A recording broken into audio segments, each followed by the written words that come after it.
Hi everyone, and we're here today to discuss copywriter branding. So branding for your business.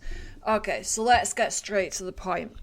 Branding in 2022 can be the difference between people seeing and remembering your offer and not.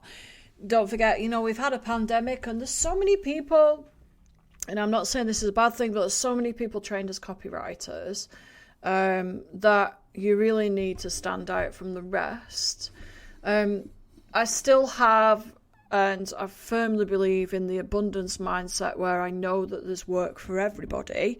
But I don't think there's any harm in standing out and showing people exactly what you stand for and really thinking about your ideal community and how you can help them. So I really firmly believe that you can do this by creating your own unique copywriter brand. It doesn't matter how small you are, and it doesn't have to take ages either. This is not something that you should go down a rabbit hole about, get stressed about. It can actually be a really good source of clarity when you're first starting out, because you can actually develop your messaging right from the beginning, and then it's only a case of refining that then and becoming clearer and clearer over time about your audience, so your ideal community, and what you're going to offer them. Okay, right, so if I was going to start my branding again, which to be honest I look at every so often anyway to see if it's working for me, but if I was going to be starting out from the beginning, I would first want to do some research on the ideal community that I want to serve. Now, this might not be the easiest thing when you're starting out, but there might be things in like previous roles or people that you've worked for in previous capacities that you enjoyed. So what I want you to do is maybe just spend 5 minutes just really thinking back and thinking about what things you enjoyed and who was it that you were serving when you most enjoyed that work. It might be that you've already done some writing work already and you think, do you know what, I really enjoyed that, so maybe I want to serve that community. Is it something like SaaS, or is it a business to consumer business? So do you like writing product descriptions or sales pages for products? Do you love writing, does writing for entrepreneurs really light you up? Maybe coaches, or there's so many things like that. Maybe sports brands or outdoor adventure. I would take some time to research that audience and their pain points. So what is it that they're experiencing? Maybe you're in that ideal community and you've got an insight into that, and then find out what they need from a copywriter. So you can do this in lots of ways. You could research your ideal community. Maybe you're part of one of these groups on Facebook. Maybe you like to go hiking or something like that. Maybe you want to approach outdoor companies. What are their pain points in terms of what they need for their business? What things do they love? What things do they find really hard? And then this is, if possible, I think it's always a great idea, and I got so much from this, to arrange to talk to some of the members of your ideal community and just find out, whether, number one, whether they actually understand, whether they know what a copywriter does and how you can add value to their business, but then also what they would need once they understand what they need, what they might need, and then go from there. I think it's really illuminating. I've done this with a lot of my ideal community, and one pro tip that I would suggest is just before you meet, just ask them if you can meet on Zoom and whether it would be possible to record that interview, that meet. And then what you've got then is a record of them speaking to you and the language they use and how they phrase things, because your brand is going to want to reflect that. Okay, your brand's not all about you, it is about them as well. So it's a resource then that you can play back and back and back and get some of those key phrases of what they say and how, you know, they describe their pain points, describe their challenges. It's absolute gold to do that. Now, one incentive I've found that's really useful is to offer them like an Amazon voucher, or you know, like, I don't know, a coffee voucher or something like that they can use online, they can use to give themselves a bit of a treat, so it feels like they're getting something in return. Okay, so that's one idea for you when you're starting out. Just remember, with all these ideas, it shouldn't be overwhelming. It shouldn't be like you're not doing any of the other things in your copywriter business, like learning how to write copy, like pitching people. It shouldn't overtake that kind of thing. This is just a side thing that's going to get you really clear on what you want to do in your business. Okay, right. So from there, we develop a clear brand identity, and that just means how you communicate with your ideal community on a daily basis. This is a kind of an organic thing, which means that, you know, every so often you want to look and adjust that and modify it over time as you develop. You know, your interests and maybe your ideas as a really new copywriter might be different to 6 months down the line. So don't feel like you're stuck with it once you do it.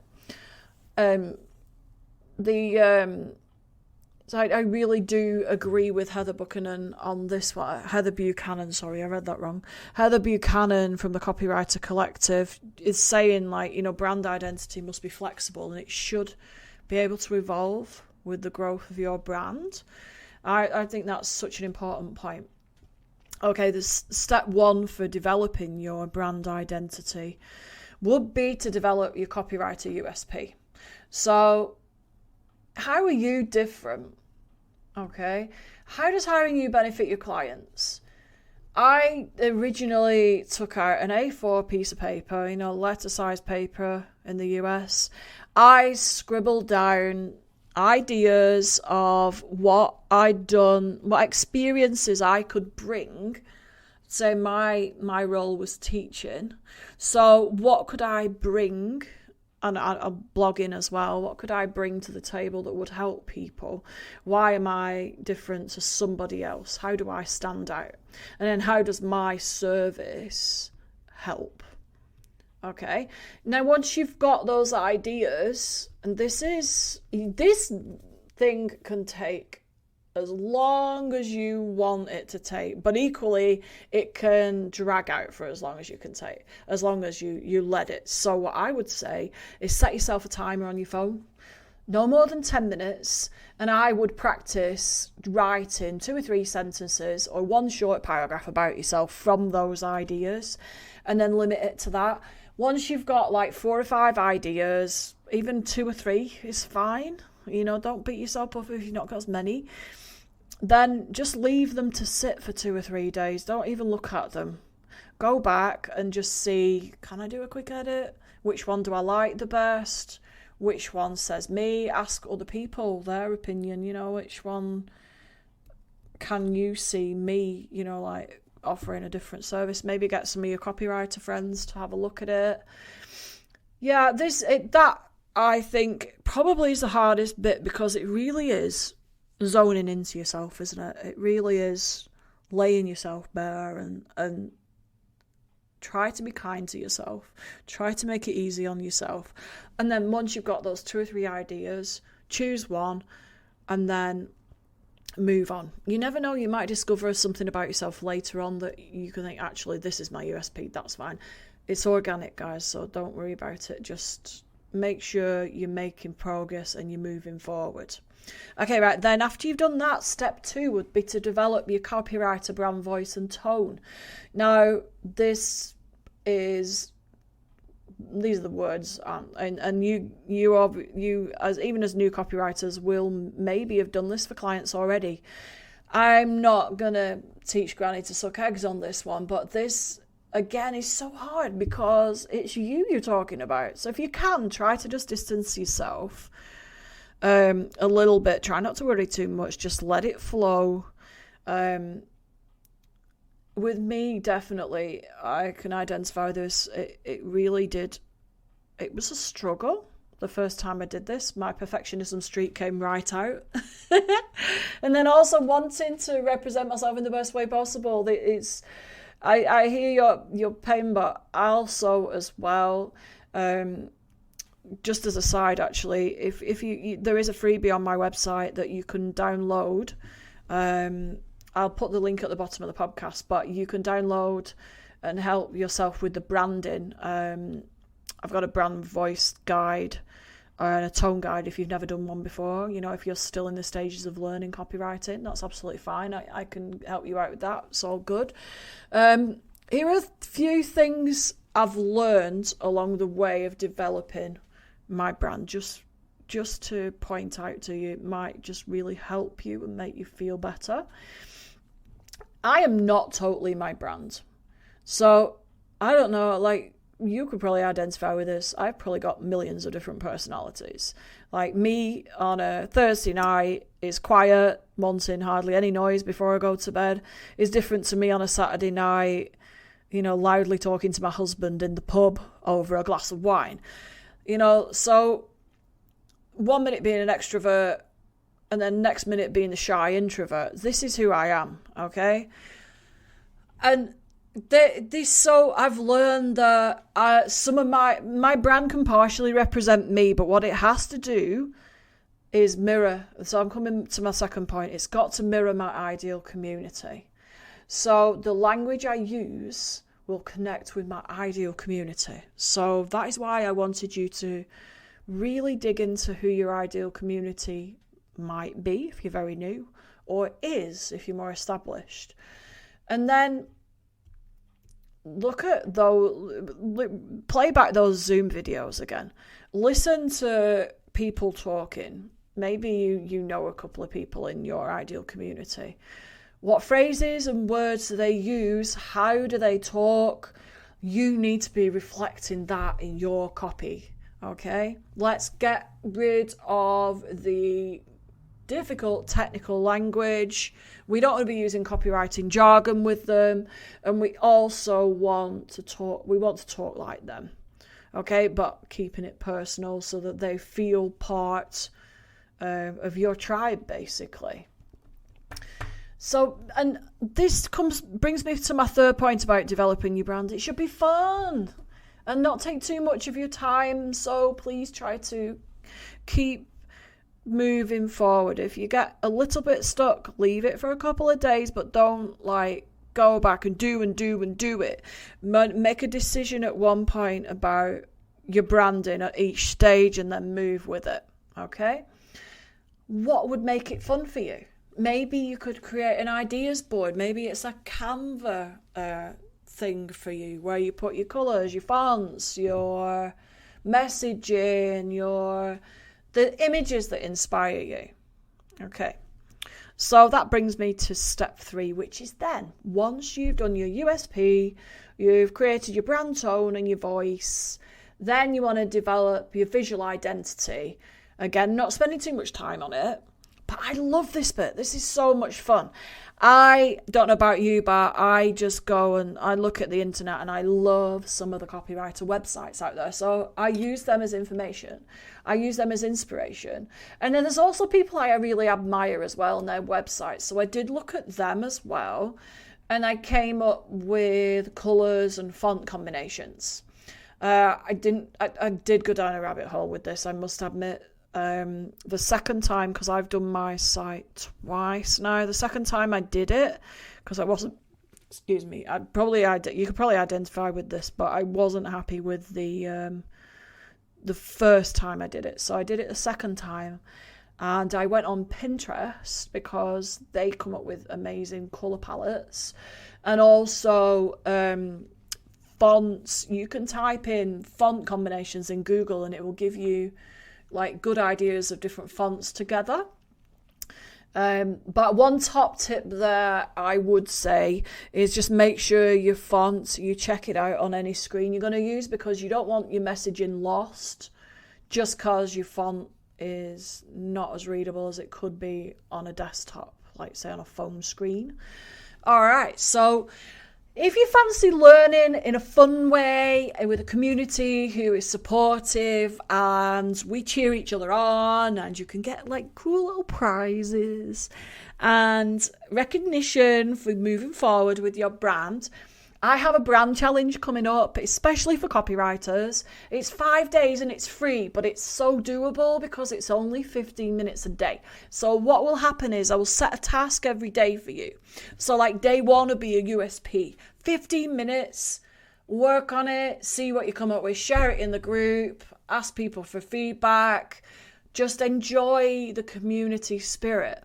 Day 2 will be brand voice. And then day 3, we're going to look at brand tone. Day 4, visual branding. So this could run over 2 days because I just think we need to break it down into, like, say, fonts and colours. And I can't wait to get started with that because I really think that it gives you clarity going forwards on, how you're going to relay information on social media, how you're going to write those blog posts, what tone of voice you're going to use, how you are going to reflect your ideal audience in the content that you create so that you build the like factor, the know factor, the trust factor. So if you're looking for a link for that, it's underneath in the description. I can't wait to see you there.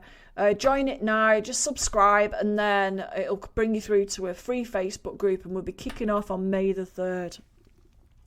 Okay, right, so let's get down to the nitty-gritty with the next steps.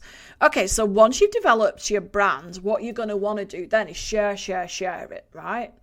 So there's a few ways you can do that. Obviously, you can engage with your ideal community via social media. This is a good idea, especially at first, even though you should avoid trying to just let it take you too much time. Everyone suffers with that, don't they? Because social media it can be a time suck. So it basically is part of a whole strategy. At first, if you've got a copywriter website, it's not going to get much search engine traffic for a while. It's going to take a few months of creating some content that's highly aligned with what people are looking for on Google. So SEO content, basically.